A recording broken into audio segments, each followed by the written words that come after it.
तो 11th art एवं commerce MP board के छात्र देखेंगे अभी जो अर्धवार्षिक परीक्षा अर्थशास्त्र विषय का पेपर हुआ है उसमें क्वेश्चन किस प्रकार आए हैं। तो पहला प्रश्न विकल्प का था। इसमें देखेंगे पहला प्रश्न विकल्प का, एक अनुसंधान के लिए मौलिक आंकड़े क्या कहलाते हैं। तो इसका उत्तर है प्राथमिक आंकड़े कहलाते हैं। दूसरा क्वेश्चन है समाचार पत्र द्वारा प्रकाशित आंकड़े कौन से आंकड़े होते हैं। तो वो होते हैं द्वितीयक आंकड़े। तीसरा क्वेश्चन है जब दो या दो से अधिक तथ्यों को किसी चित्र में दिखाया जाता है या दंड में दिखाया जाता है तो उसे क्या कहते हैं। उसे कहते हैं बहुगुणी दंड चित्र। चौथा विकल्प है किसी पाई चार्ट के केंद्र पर कुल कोण का योग कितना होता है। तो वो होता है 360 अंश। पांचवा विकल्प का प्रश्न है चरों के योग को संबोधित करते हैं। तो संबोधित करते हैं और प्रदर्शित करते हैं सिग्मा एक्स से।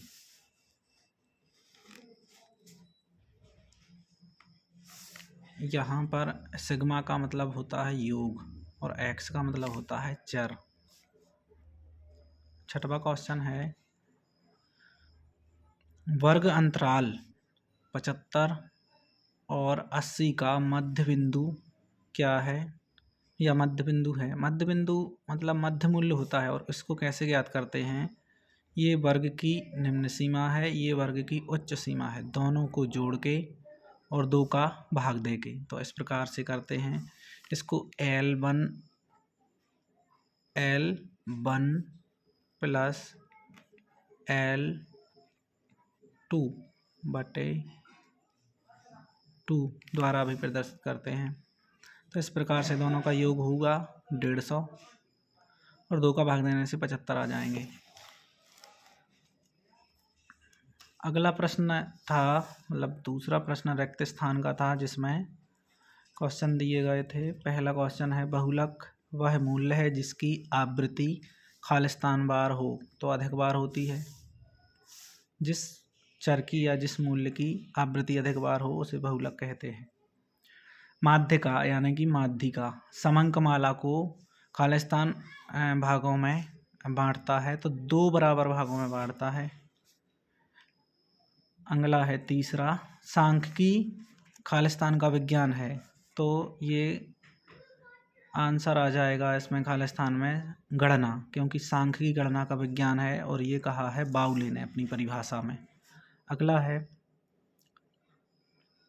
चौथा रिक्त स्थान बहुवचन में सांख्यिकी का अर्थ खालिस्तान होता है। तो बहुवचन में सांख्यिकी का अर्थ समंकों से होता है, समंक या आंकड़ों से होता है। पांचवा था रिक्त स्थान केंद्रीय प्रवृत्ति की सर्वश्रेष्ठ माप क्या है। तो माध्य है। समांतर माध्य भी बोलते हैं माध्य को, अंकगणितीय माध्य भी बोलते हैं। ये सर्वश्रेष्ठ माप है। अगला क्वेश्चन दिया था कि 1, 3, 5, 7 व 9 का अंकगणितीय माध्य क्या होगा। तो हम इन सभी को जोड़ लेंगे। इसका योग 25 आया है, जोड़ 25 आया है और चूंकि इनकी संख्या कितनी है 5, तो 5 का भाग दे दिया, इसलिए आंसर हो जाएगा 5। अब अगला क्वेश्चन था सत्य का।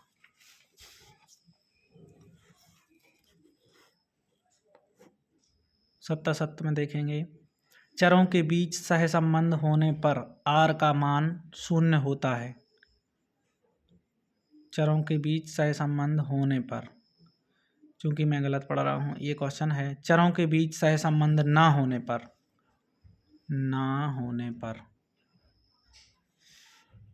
r का मान 0 होता है।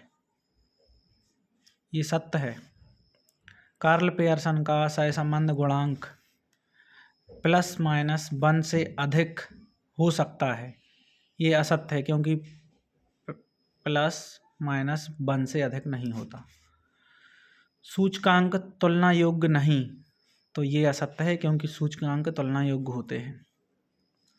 P0 आधार वर्ष की कीमत को बताता है। तो ये सही है क्योंकि सत्य है क्योंकि P0 आधार वर्ष को बताता है और यहाँ यदि P1 होता तो वो चालू वर्ष की कीमत को बताता। अगला है हरित क्रांति में HYV बीजों के प्रयोग पर बल दिया गया, ये सत्य है। महालनोबिस का औद्योगिक विकास मॉडल द्वितीय पंचवर्षीय में अपनाया गया, ये भी सत्य है।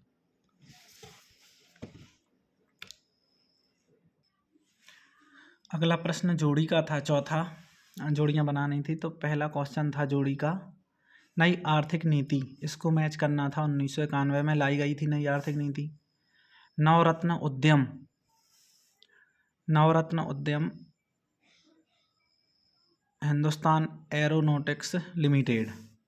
वैश्वीकरण, तीसरा क्वेश्चन था वैश्वीकरण, इसको मैचिंग करना था विश्व अर्थव्यवस्था, क्योंकि वैश्वीकरण का अर्थ होता है विश्व एक अर्थव्यवस्था है या विश्व एक बाजार है। लघु रत्न, तो जैसे नवरत्न उद्यम है, नवरत्न उद्यम की श्रेणी है, ऐसे ही लघु रत्न उद्यम की श्रेणी है, जिसमें आता है भारत संचार निगम लिमिटेड BSNL। ये एक नेटवर्किंग कंपनी है, सरकारी कंपनी है। अगला है पांचवा, पंचवर्षीय योजना कौन सी वाली? प्रथम पंचवर्षीय योजना, ये 1991 में आई थी। छठवां क्वेश्चन है मानव पूंजी निर्माण का स्रोत। तो मानव के विकास में जो भी व्यय किया जाता है वह मानवीय पूंजी कहलाता है, और इसका स्रोत है शिक्षा। सातवां क्वेश्चन था जोड़ी का भौतिक संसाधन। तो भौतिक संसाधन जैसे कि भूमि है, ये निष्क्रिय पूंजी के अंतर्गत आते हैं, इसको निष्क्रिय पूंजी से मिलाना था। फिर विकल्प का पांचवा प्रश्न है एक वाक्य में उत्तर। तो इसमें एक वाक्य में प्रश्न पूछेगा कि जैविक खेती क्या है। तो जैविक खेती का आशय होता है रासायनिक उर्वरकों एवं कीटनाशकों के प्रयोग के बिना खेती करना, जिसमें जैविक खादों का प्रयोग किया जाए, तो ये जैविक खेती कहलाती है। अगला क्वेश्चन था कृषि विपणन से क्या आशय है। तो कृषि विपणन का अर्थ होता है कृषि उत्पादों को भंडारण की सुविधाएं, उनका श्रेणीयन, उनकी पैकिंग, उनका परिवहन यानी कि यातायात, तथा विक्रय करना या अंतिम उपभोक्ता तक पहुंचाना, ये कृषि विपणन के अंतर्गत आते हैं सभी कार्य। फिर अगला क्वेश्चन है क्या ये श्रमिक हैं, एक भिखारी, एक चोर, एक जुआरी। तो ये श्रमिक नहीं है, क्योंकि ये अपना श्रम बेचकर पैसा नहीं कमाते, ये डायरेक्ट किसी का रखा पैसा ले आते हैं, तो ये श्रम नहीं बेचते, इसलिए ये श्रमिक नहीं है। नाबार्ड की स्थापना, नाबार्ड की स्थापना का वर्ष है 1982। फिर पांचवा क्वेश्चन है कृषि का विविधीकरण। तो कृषि में बहु फसलों को अपनाना एवं कृषि के साथ साथ पशुपालन, मुर्गी पालन, मधुमक्खी पालन, इन सभी कार्यों को बढ़ावा देना कृषि का विविधीकरण कहलाता है, क्योंकि ये सभी कार्य एक दूसरे के पूरक होते हैं। स्वनियोजित श्रमिक, स्वनियोजित का मतलब होता है स्वयं के द्वारा नियोजित व्यवसाय, और श्रमिक तो स्वयं ने नियोजित किया है और स्वयं उसमें कार्य करते हैं, तो ये स्वनियोजित श्रमिक कहलाते हैं। तो स्वयं के द्वारा स्थापित व्यवसाय में कार्य करना स्वनियोजित श्रमिक कहलाते हैं। अगला है नियमित वेतनभोगी। तो नियमित वेतनभोगी का अर्थ होता है ऐसे कर्मचारी जिनको नियमित मासिक वेतन मिलता है। तो सरकारी गैर सरकारी संस्थाओं में नियुक्त कर्मचारी जिन्हें हर माह वेतन मिलता है, जैसे कि बैंक, बीमा, सरकारी कार्यालय के कर्मचारी, ये सभी नियमित वेतनभोगी कहलाते हैं। देखेंगे कक्षा 11 का अर्थशास्त्र का 20वां क्वेश्चन का सॉल्यूशन।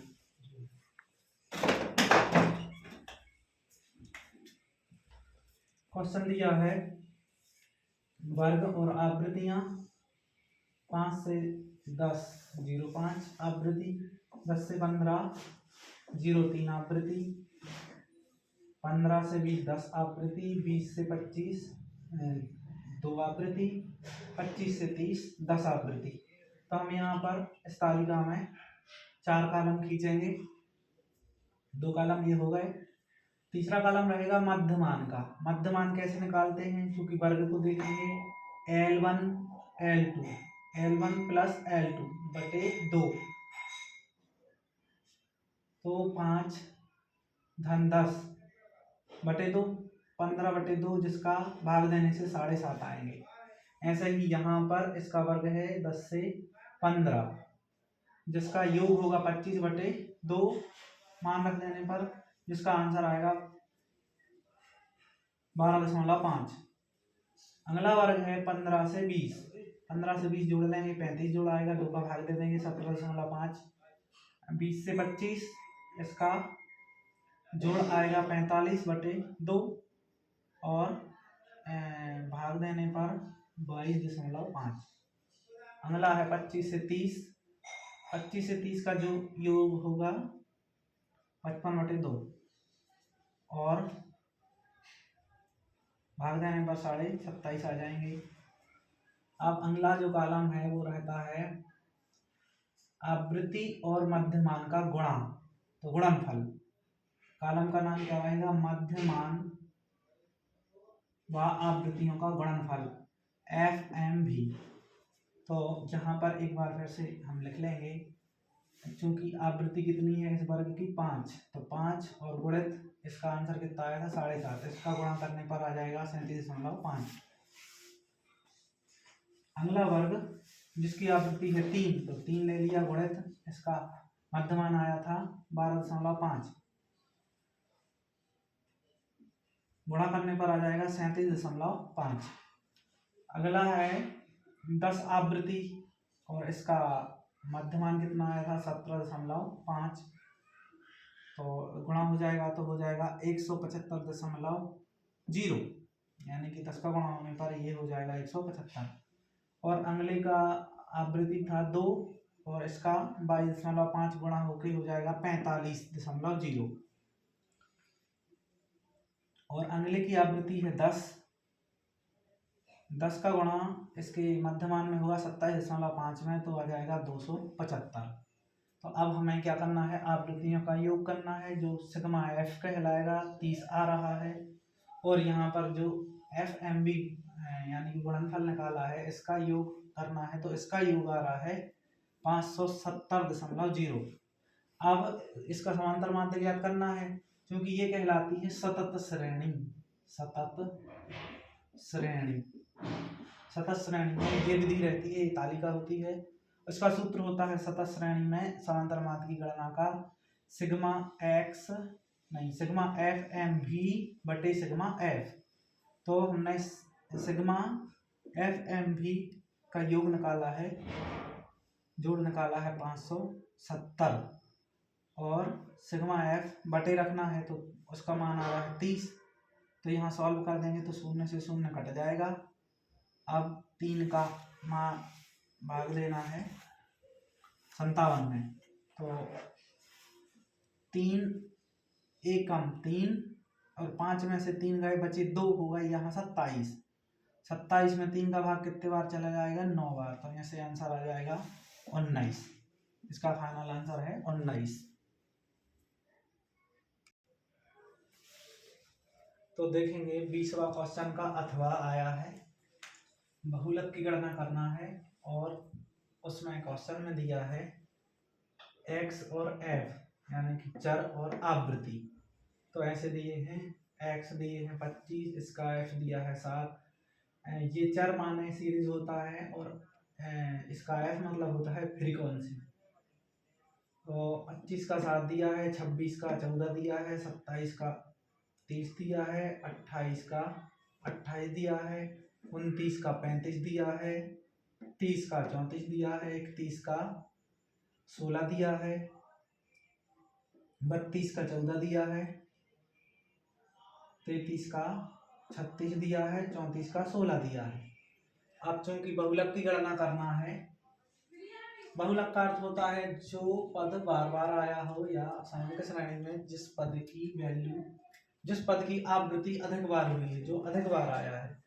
तो हम ये कह सकते हैं कि 25 7 बार आया है, 26 14 बार आया है, 27 30 बार, ऐसे सभी के दिए हैं। और हम देख रहे हैं कि जो 33 है, ये 36 बार आया है, जो कि हमें लग रहा है कि ये हो सकता है, परंतु ये है नहीं, क्योंकि इसको हम जब प्रॉपर तरीके से सॉल्व करेंगे तो आंसर कुछ और हो सकता है। तो इसको सॉल्व करते हैं, वो कहलाती है समूहन विधि। समूहन विधि से हम बहुलक की गणना करेंगे, क्योंकि जो ये आपको समांक दिए गए हैं, ये समांकों की श्रेणी कहलाती है खंडित श्रेणी। खंडित श्रेणी, खंडित श्रेणी में बहुलक ज्ञात करने के लिए समूहन विधि को अपनाया जाता है, और समूहन किया जाता है आवृत्तियों का, समूहन किया जाता है। तो हम तालिका में जो अगला कॉलम रखेंगे उसका नाम रहेगा प्रथम दो आवृत्तियों का योग। तो योग लगाना है आवृत्तियों का, इनका योग लगाना है प्रथम दो का। तो प्रथम दो यहाँ पर 7 और 14 21 हो जाएगा, 30 और 28 58 हो जाएगा, 35 और 34 69 हो जाएगा, 16 और 14 30 हो जाएगा, 36 और 16 52 हो जाएगा। तो यहाँ पर हमें ये देखना है कि सबसे ज्यादा योग किसका आया है, तो यहाँ पर आया है। तो हम ये कह सकते हैं कि 29 और 30 में से बहुलक है, अभी कंफर्म नहीं है। तो अब हम अगला कॉलम, अगली प्रोसेस करेंगे। अगले कॉलम में हम प्रथम आवृत्ति को छोड़कर पुनः दो का योग लगाएंगे। तो 7 को हमने छोड़ दिया, अब हम 14 और 30 का योग लगा रहे हैं 44, और अगले का योग लगा रहे हैं 28 और 35 का 63। इसमें देखो 28 और 35 63 आए हैं। अगला 34 16 का योग 56 हो जाएगा, नहीं 50 होगा, 50। अगले का हो जाएगा 14 और 36 का 50, ये संगल है तो छूट जाएगा। अगले का योग लगाएंगे, फिर मतलब अगला कॉलम रखेंगे प्रथम को छोड़कर, नहीं, चूंकि हमने यहाँ पर दो का योग लगाया, ठीक है। अगला कॉलम रहेगा प्रथम 3 आवृत्तियों का योग। तो हम प्रथम 3 में क्या क्या जोड़ लेंगे, 7 14 30, इसका योग है 51, फिर 28 35 34, इसका योग है 97। तो यहाँ पर अगला फिर क्या रहेगा, 16 14 36 का योग 66। तो प्रथम 3 को जोड़ा है। अगला कॉलम रहेगा प्रथम को छोड़कर अगले 3 आवृत्तियों का योग, अगली 3 आवृत्तियों का योग, 3 आवृत्तियों का योग। तो यहाँ पर हम क्या करेंगे, 7 को छोड़ दिया है, 14 30 और 28 का योग यहाँ पर 62 आया है, और अगली 35 34 और 16 का योग 85 आया है, और अगली 14 36 और 16 का योग 66 आया है। तो यहाँ पर हमें ऐसा लग रहा है कि जिसका योग ज्यादा है उनमें से कोई एक संख्या, उनमें से सामने की एक संख्या बहुलक होगी। तो यहाँ पर हम जैसे कि देख पा रहे हैं 29 की जो 35 आवृत्ति है, इसके जोड़ से ये सबसे ज्यादा जोड़ आया है, उसके जुड़ने से ये 63 सबसे ज्यादा योग आया है, और उसके ही जुड़ने से ये 97 योग ज्यादा आया है, और उसके ही जुड़ने से ये 85 योग ज्यादा आया है। तो इसलिए हम इसको 4 बार योग ज्यादा देख पा रहे हैं। कितने बार, 4 बार, 1 2 3, क्योंकि हमने 3 बार योग लगाया है। अगर एक बार और लगाते यहाँ, तो प्रथम को छोड़कर पुनः दो का योग लगा दे, तो उसमें भी यही आना था अधिक, इसलिए हम इसको ही बहुलक संख्या मानेंगे।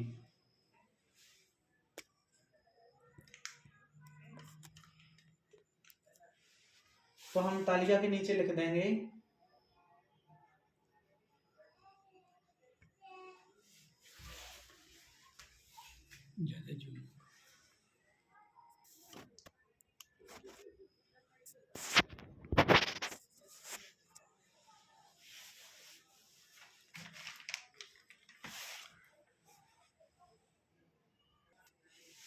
तालिका के नीचे लिख देंगे, अतः 29 चर की आवृत्ति जुड़ने से प्रत्येक बार योग अधिक आया है, इसलिए 29 ही बहुलक संख्या है।